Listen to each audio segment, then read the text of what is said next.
যে সকল পুণ্যার্থীরা টিকিট কাটেননি আপনারা মন্দিরের পশ্চিম দিকে চলে যাবেন।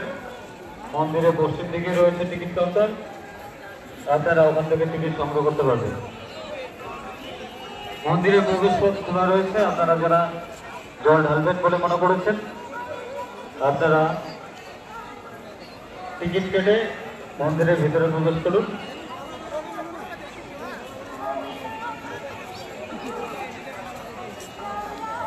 মন্দিরের প্রবেশ পথ খোলা রয়েছে, আপনারা টিকিট কেটে ধীরে ধীরে মন্দিরের ভিতরে প্রবেশ করুন।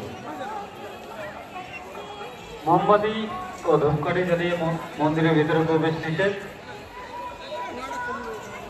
বিশেষ করে মনে রাখবেন আপনাদের জন্য আমাদের স্বেচ্ছাসেবকরা রয়েছেন, ময়নাগুড়ি পিজিএস এর সদস্যরা রয়েছেন, সিভিল ডিফেন্স